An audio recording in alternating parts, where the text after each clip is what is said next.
Gente querida, gente boa de Deus, é um prazer para mim estar com vocês hoje aqui e sempre, sempre. Eu nunca vim ensinar o Evangelho sem muito prazer no meu coração, sem muito contentamento, porque esse é meu grande contentamento. O Evangelho não me frustra. As pessoas frustram, de qualquer natureza, nível ou profundidade de relacionamento. Ninguém satisfaz a gente o tempo todo. Ninguém. E muito menos a vida. A vida, então, não nos apresenta contentamento e felicidades e alegrias com facilidade.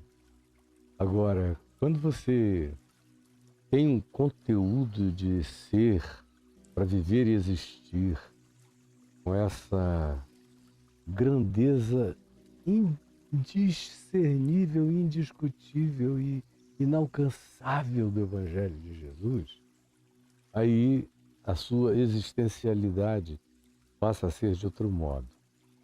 Hoje nós que estamos fazendo a exposição de Mateus, estamos no capítulo 20, e eu fiz um parêntese porque eu disse que eu não conseguiria terminar Mateus sem incluir algumas parábolas do Evangelho de Lucas, porque são evangelhos, só não estão em Mateus. E são universalmente interessantes, só não estão em Mateus. Então, depois eu fecho esse parêntese, quando depois que a gente falar dessa parábola do administrador infiel, do rico e do Lázaro, depois que a gente falar da cura dos 10 leprosos, que é uma ocorrência de natureza parabólica, depois da gente falar da parábola do juiz iníquo, e depois de Jesus falar sobre aquele fariseu e o publicano que foram orar no templo, são todas realidades que não podem ser deixadas de lado. E, eventualmente, talvez chegarmos aqui à história de Zaqueu, que é peculiarmente ligada ao Evangelho de Lucas. E ele traz na sua sequência também a parábola das 10 minas, que é totalmente conectada à conversão de Zaqueu, o publicano rico, como todos os publicanos eram. Pois bem, Jesus começa aqui no texto de Lucas 16 da seguinte maneira, falando aos seus discípulos. Note que tudo isso começou em Lucas 15, porque os publicanos e os pecadores se aproximaram de Jesus, chegaram cara a cara, vis a vis, e para o ouvir com alegria. Aí os fariseus que estavam ali, num outro círculo concêntrico, com outro olhar, com outra observação, com outra tendência de interpretação, o mesmo Jesus, o mesmo evento, a mesma coisa, uns olhando com alegria grata, de acolhimento, de aceitação. A saber, os pecadores, as pecadoras, assim chamados pelos religiosos.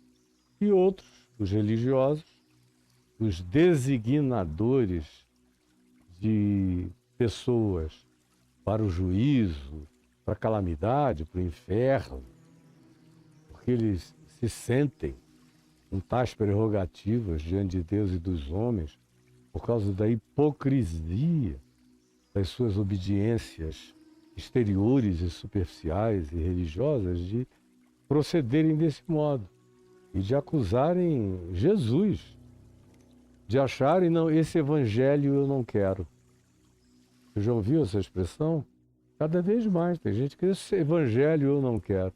Eu só quero o evangelho da cura, do milagre.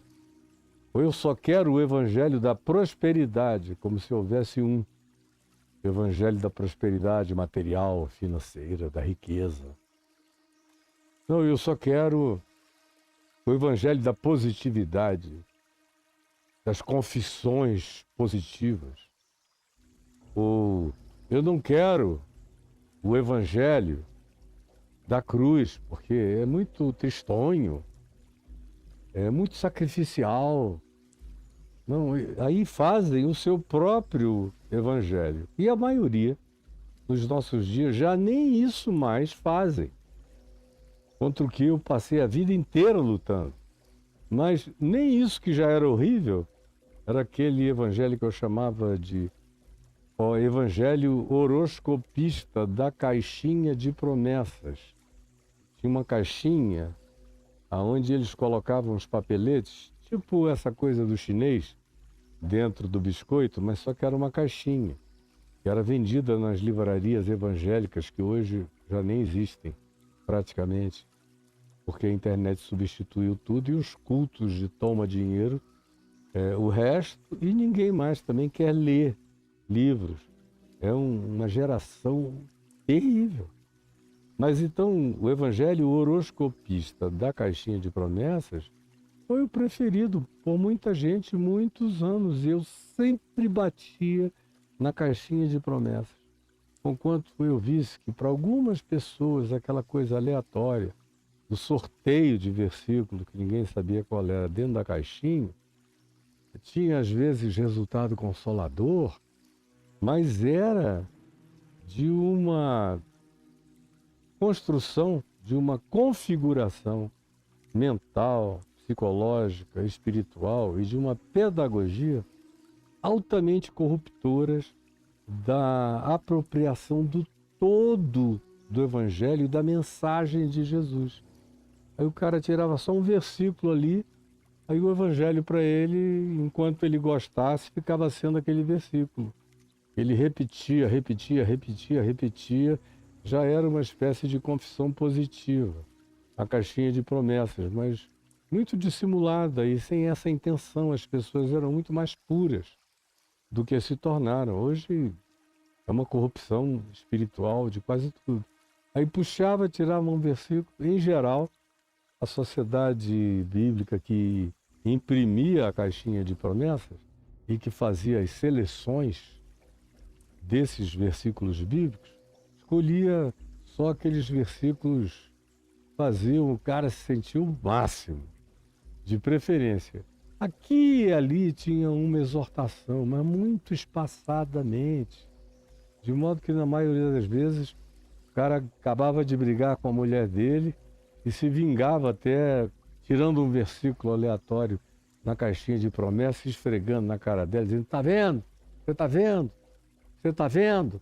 O que Deus me falou aqui agora? Tem nada a ver com o que você está dizendo a meu respeito ou me acusando." Aí ela tirava lá o dela e começava aquele duelo de versículos da caixinha de promessas. São esses que fazem seleção dos evangelhos que querem ouvir. São canonizadores de pedacinhos do evangelho que lhes agrade, quando estão ainda no evangelho. Hoje a maioria está lá agarrado com Abraão, com Jacó, com Moisés, com os juízes, com... Nem os profetas eles querem, mas é aonde dá para fazer barganha, aonde dá para dizer: Gideão fez isso, então eu faço também. Deus pediu a Abraão que fizesse um sacrifício do seu filho. Eu estou pedindo a você que faça um sacrifício do seu dinheiro, do seu carro, do seu tênis, do seu relógio, do seu anel, do que você tiver, da grana às posses. Dê para Deus, Ele vai te dar mais, muito mais, enquanto os outros ralam e esse indivíduo se transforma numa espécie de levita, malandro, que é que todos trabalhem para ele viver nababescamente, como é o que acontece, e você devia saber disso muito bem. Pois bem, o contexto é esse que eu falei: os publicanos e pecadores ouvindo, e os fariseus e os seus doutores da lei murmurando, zangados com Jesus, porque queriam que Jesus apresentasse um evangelho que fizesse acepção de pessoas. E eis a razão pela qual eu parei em Mateus e vim para Lucas, para mostrar essa sequência de parábolas onde não há acepção de pessoas, onde o trato é com todos. Tem uma coisa que esse capítulo 16 inicia dizendo, que é que Jesus agora está falando com os seus discípulos. O que no contexto antecedente nos deixa perceber que os discípulos estavam por ali, mas que isso tudo começou sendo falado, sobretudo, na direção dos fariseus e dos seus mestres acadêmicos. Mas depois da parábola da ovelha perdida, da dracma perdida, dos dois filhos, do pai amoroso, que é a universalmente conhecida parábola do filho pródigo, a gente chega aqui na parábola do administrador infiel e agora aqui já começa dizendo, também disse Jesus específica e diretamente aos seus discípulos. Isso me chama muita atenção, sempre chamou. E eu tenho que entender tudo que a gente vai ver em todas essas parábolas, como eu tenho mostrado a vocês, à luz desse contexto, desse público. Publicanos e pecadores ouvindo com avidez feliz, e fariseus, religiosos, escribas, teólogos e seres presunçosamente administradores das coisas divinas, reclamando, murmurando, amaldiçoando de um modo ou de outro Jesus por acolher aqueles que eles consideravam inacolhíveis. É por isso que Jesus disse, olha, já que vocês são os que não precisam de nada, eu sou aquele pastor que larga todo mundo e nem dá bola para o templo em Jerusalém e saio pela Galileia e pelos becos e vilas deste mundo procurando uma ovelha perdida. Então vocês dizem que são os sãos. Então a lógica me manda dizer a vocês que vocês não precisam de médico. Vocês são os que nunca se perderam, que estão aí mais do que achados. Vocês são aqueles que acham Deus, que não se deixam nem achar por Deus, porque não precisam. Então, fiquem aí vocês. Eu fui enviado para buscar e salvar o que se havia perdido. Por isso eu largo 99 ovelhas no redil congregacional e saio para o mundo, para a vida, atrás daquelas que estão genuinamente perdidas, sofrendo angustiadas como uma ovelha na escuridão do abismo. Ou aqueles que são como uma dracma, que tem consciência de si, porque uma dracma não tem consciência de si, a ovelhinha, eu expliquei várias vezes, não tem consciência de si do ponto de vista psicológico e existencial, mas tem consciência de que está perdida do todo, da coletividade, do grupo, do rebanho. É instintual esse pertencimento, o que não é num metal nem numa pedra, embora tenha valor. Mas tem alguém que olha para essa coisa que tem valor, mas não sabe que tem valor e atribui valor a ela, que no caso aqui é uma mulher dona de dracmas, mas que larga todas as suas dracmas que não estão perdidas num lugar, vai à procura daquela que se perdeu e depois dá uma festa de felicidade, como estava acontecendo com Jesus. E Jesus dizia, comigo e com os anjos e com o meu Pai. Aí ele conta a parábola do pai generoso e dos dois filhos, o mais velho, um religioso emburrado, que representa os fariseus e os escribas zangados, e o mais novo, que é o que vai embora e padece tudo que padeceu até voltar, e vocês acompanharam isso comigo durante dias, vários dias, e mostrando exatamente a mesma coisa. Eu fiquei na janela esperando o meu filho aparecer, como um ponto de nada na estrada, e corri na direção dele, e vocês lembram da narrativa toda e das lições aprendidas. Eu assim espero. Quem não estava aqui tem que voltar aí no YouTube e aprender tudo, porque você tem que aprender isso, porque é o coração do significado do Evangelho.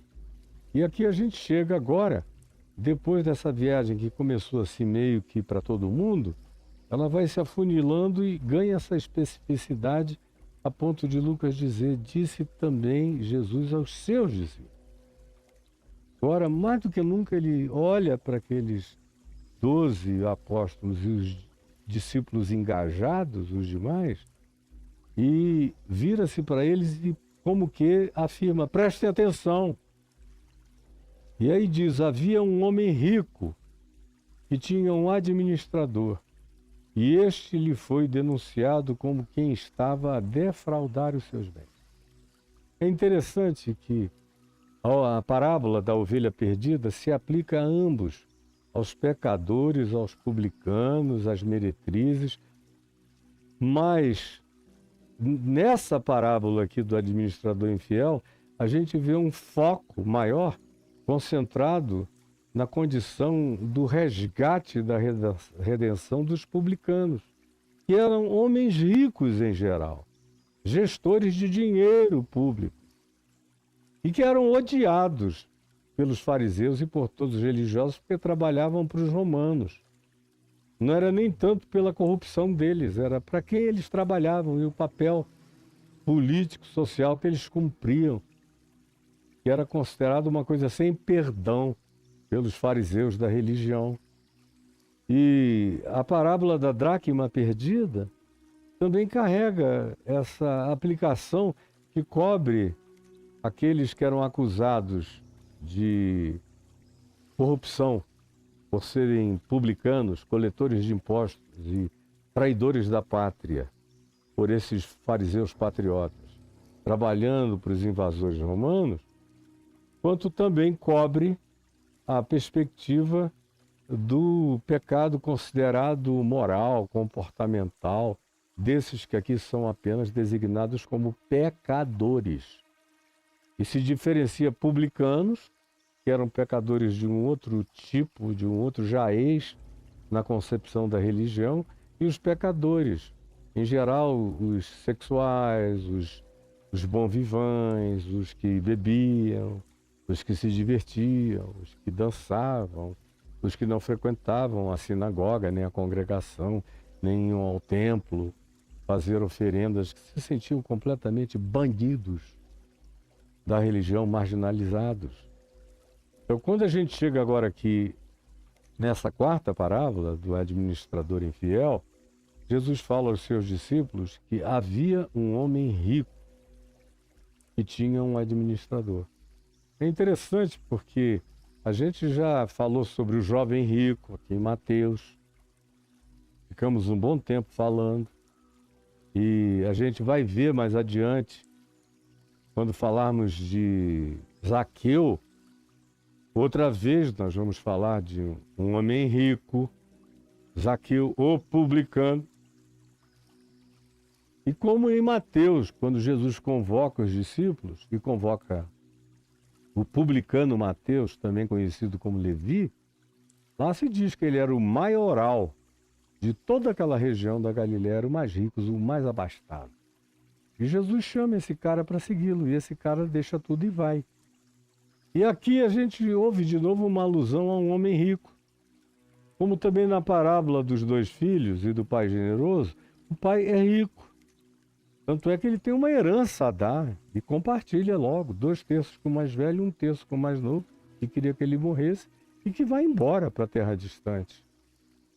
E assim mesmo, dando tudo o que era dele, ele continua a viver bem no seu lugar. Porque se uma pessoa não é generosa, por mais ofensivo que isso seja, pelo menos com os seus, como é que ela será para com qualquer outra pessoa da existência? Então, não há, essencialmente, nenhum preconceito de Jesus em relação a um homem rico. Tanto é que esse homem rico aqui de Mateus 16 não é acusado de nada, de coisa alguma. Quem é acusado é o seu administrador, porque tudo vem de Deus, tudo.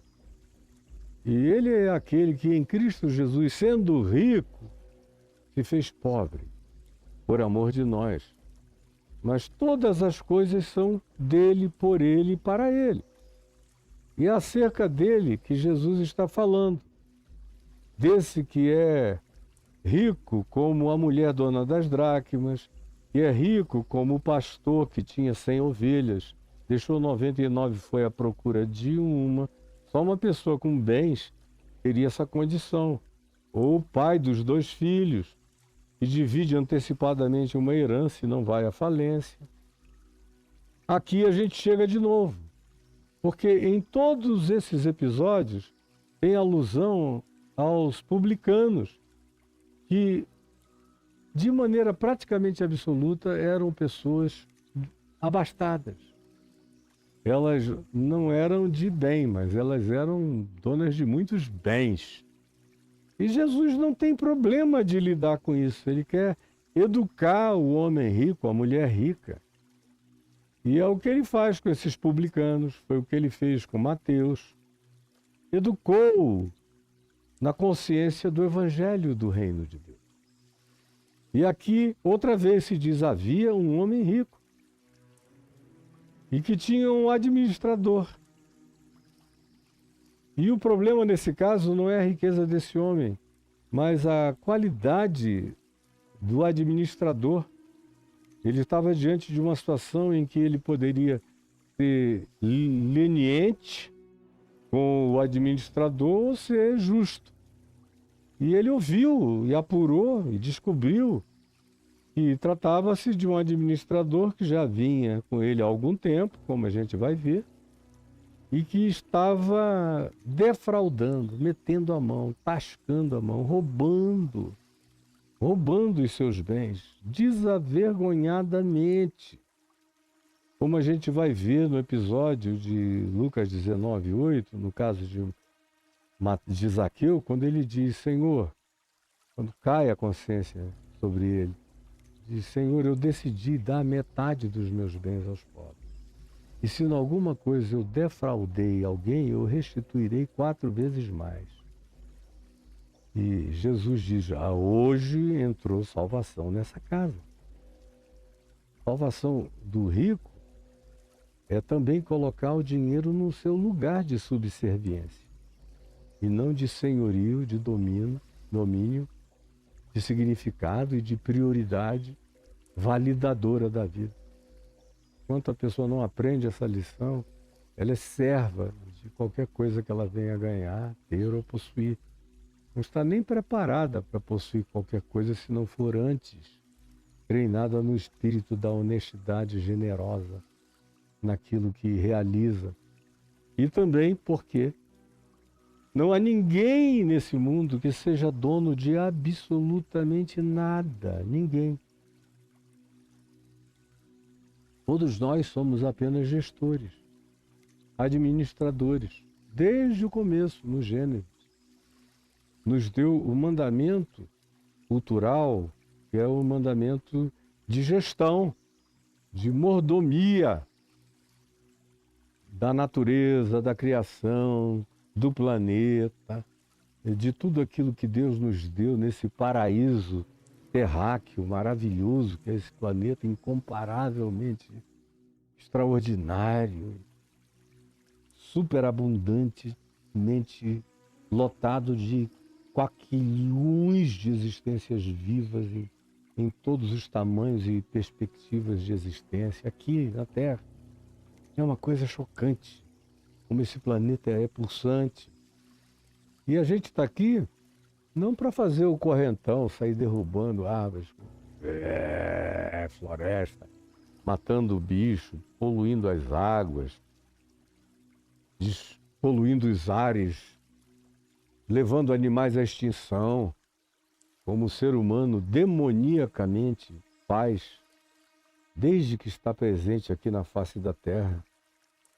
Não é à toa que a gente encontra o Velho Testamento usando antropomorfismos e dizendo em linguagem humana e atribuindo a Deus sentimentos humanos, dizendo, e arrependeu-se o Senhor de ter criado o homem.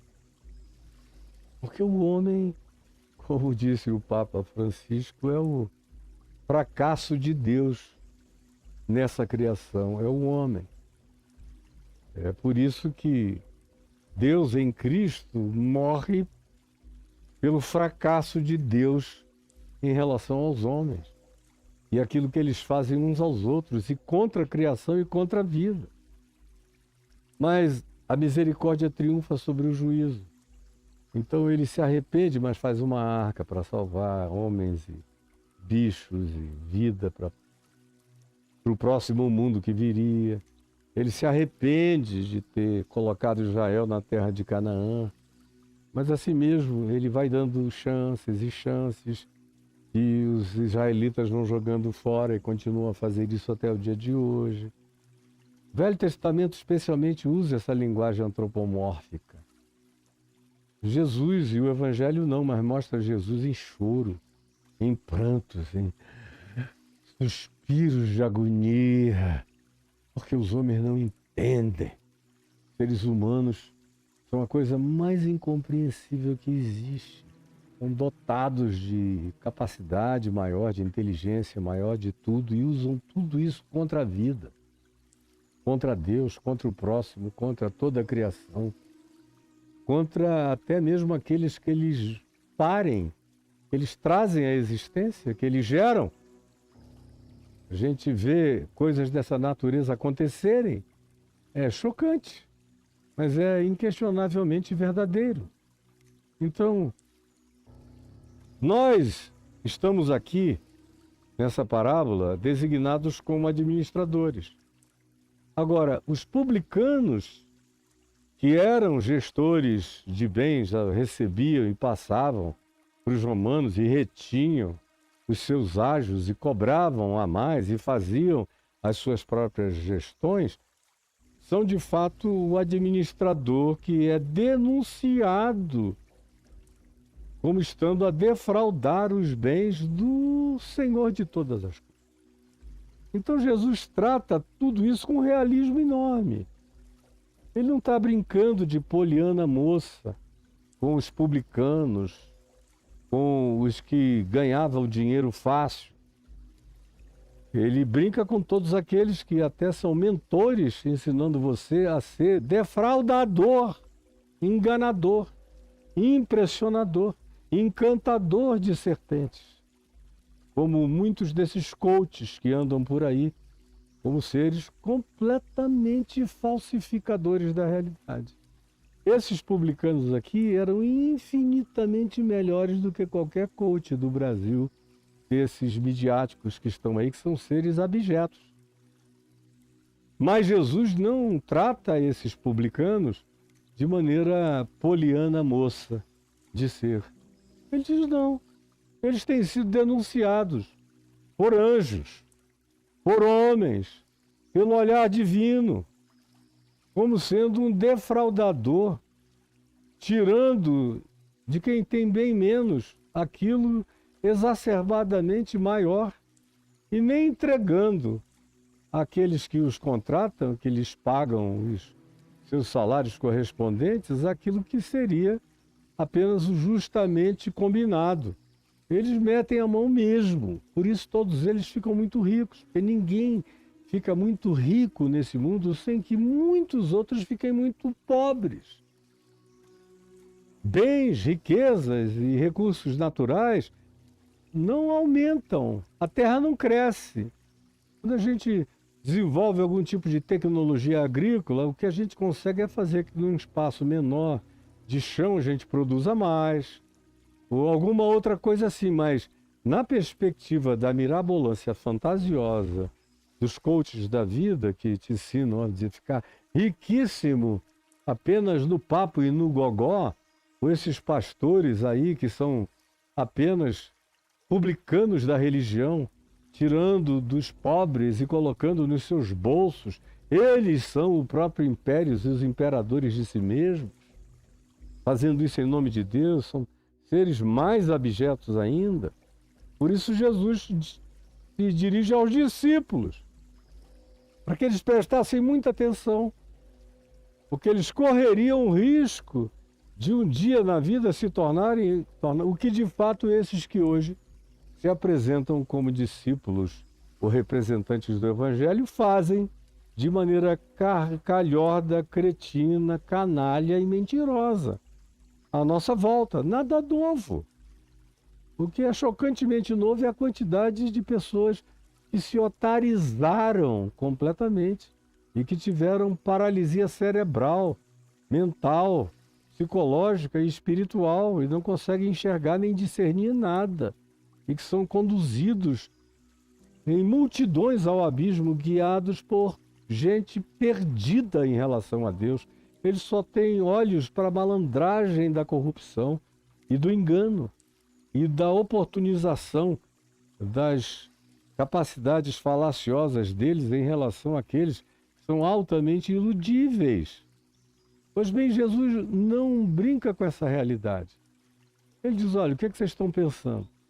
Que eu converso com esses publicanos sem saber que o que eles estão fazendo não é errado? Claro que eu sei. Mas é que eu creio muito mais no poder do evangelho genuíno que eu carrego, sou, encarno e ensino, de transformar a vida deles. Eles estão dando fruto de arrependimento, manifesto através da estupefação, da perplexidade, do interesse que vai aumentando, aumentando, aumentando, da manifesta expressão de contentamento deles pelo que estão ouvindo e aprendendo, mesmo que eu diga coisas que, numa primeira ouvida, pessoas digam, eles não vão suportar isso porque é contra eles. Tudo que seja dito com amor, com graça, com carinho e com bom humor, na boa hora, com a verdadeira e genuína oportunidade sendo sabiamente aproveitada, não é ofensivo, exceto para gente que já está pré-condicionada a se ofender, mesmo que receba a maior graça possível no que quer que lhes seja oferecido como ensino. Mas aqui o caso era até diferente, eram eles que vinham e procuravam a Jesus, e Jesus os acolhia e os religiosos ficavam com ódio. Então Jesus diz, olha, entendam isso, meus discípulos. Não é que eu não enxergue quem eles são, é que eu enxergo, para além do que eles são, quem eles podem se tornar. Que é algo que eu vejo que praticamente morreu. Os crentes de hoje, os pastores de hoje, não olham para a vida mais assim.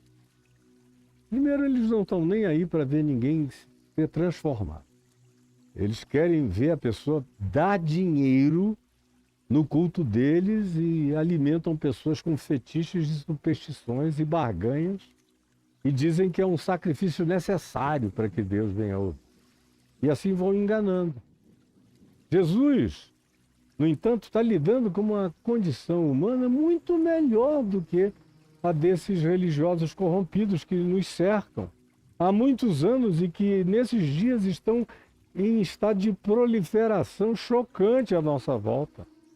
E ele diz aos discípulos sinceros que estão ali à volta, quem sabe até fazendo perguntas também, se era legal aquilo, ouvindo também papo de fariseu e de moralista religioso, meio assim na dúvida, será que essa matemática de Jesus está certa?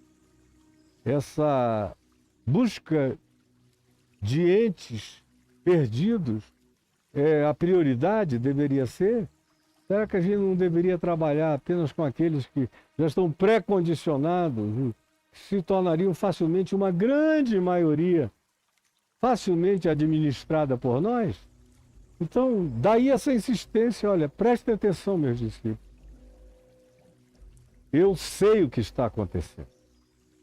E não acho que viver vida de publicano é ideal de ninguém no serviço público, ou ninguém que faça gestão de bens, ninguém que seja CEO do dinheiro de quem quer que seja, ninguém que seja administrador de recursos, e até porque todos nós nesse mundo recebemos a missão de sermos mordomos da riqueza da graça de Deus, que não é feita de dinheiro, é feita de criação, é feita de vida, é feita de recursos naturais, é feita de recursos animais variados, de recursos vegetais, de recursos divinamente manifestos na natureza, sobretudo de recurso humano em favor e na ajuda direcionada à necessidade humana e das demais coisas criadas.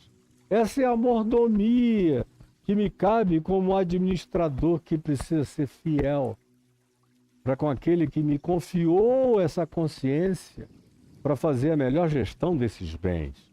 Mas ele diz, eu não estou aqui para fazer e ungir publicanos. Diz, ó, fica aí, dá teu dinheiro para mim que está tudo resolvido. Não, eu estou buscando trazer publicanos ao arrependimento. Eles são como ovelhas que se perderam. Eles são muitos inconscientes como uma dracma que não conhece nem o seu próprio valor. Isso muito mais, inclusive, no caso das meretrizes pecadoras e tudo mais, gente que foi tão degradada que passou a se autodesprezar, não conhece mais seu significado ou seu valor. Ou como na história do filho pródigo, era um cara que depois de um tempo perdeu todo o seu significado, todo o seu valor, saiu de si, não se enxergava mais como sendo objeto da possibilidade de nenhuma graça divina. Tamanha era a consciência do desperdício que ele ou eles tinham praticado, como era o caso aqui, tanto de publicanos quanto de meretrizes e pecadores de outras ordens e linhas. Mas ele fala com os discípulos, olha, administrador pode ser bom e pode ser mau. E não há jeito nesse mundo da gente não cumprir algum papel de gestão de administração. Seja dos bens pessoais, dos dons pessoais, dos talentos pessoais, das oportunidades pessoais, do aculturamento, da intelecção, do amealhamento de conhecimentos. Todos nós estamos fazendo gestão de alguma coisa. Gestão de filhos, de crianças, de educação deles, da saúde deles, da vida deles, dos nossos pais, dos que já nos deram e já não podem mais dar. A vida é um ato e um processo de contínua gestão e administração de tudo. Tudo é de Deus, todos são de Deus e eu também. E se eu tenho uma consciência disso e fui incumbido de cuidar de coisas em nome de Deus, que é o rico, Senhor absoluto de todas as coisas, a quem tudo pertence, de quem tudo procede, para quem tudo volta, e me tornar, todavia, um infiel, como infiéis eram muitos daqueles publicanos, eu vou receber um chamado de prestação de contas. O que Jesus está dizendo é, esses caras são como essa história que eu vou contar, porque eles se anteciparam. Quando eles se enxergaram e se encararam e se perceberam e se viram como administradores infiéis, como gente que estava fazendo má gestão de toda a oportunidade, de toda a graça, de todo o poder e de toda a riqueza. Riqueza relacional, riqueza de beleza. Beleza é poder, cultura é poder, dinheiro é poder, fama é poder. Tem gente que consegue usar isso, são poucos, na direção do bem. Enorme. A gente viu agora um homem com muito poder, com muita influência, com uma mediaticidade universal, que fez um grande uso dessa capacidade, da melhor forma que conseguiu. E partiu há pouco tempo para esse senhor rico, que é o dono de todas as coisas, que foi o nosso irmão Francisco. Agora, por outro lado, você tem a história enorme e repetida de uma quantidade enorme de pessoas que quanto mais possuem, pior ficam. Mais se danam, mais perversas, mais espertalhonas, mais mentirosas, mais sedutoras, mais gananciosas. É disso que Jesus está falando e ele está dizendo, olha, não pensem que porque eu dou oportunidade para as pessoas que vivam essas condições, eu fiz algum processo de passada de pano, de leniência, ou que eu esteja dizendo, vivam assim que está tudo bem. Desde que vocês continuem a vir me ouvir para sempre, sem nenhuma mudança, nenhuma transformação, e deixando aqui algum dinheiro para que a mediocridade de qualquer que seja o Deus projetado seja satisfeito. Porque esse Deus que vive de dinheiro habita o bolso dos falastrões que enganam toda essa população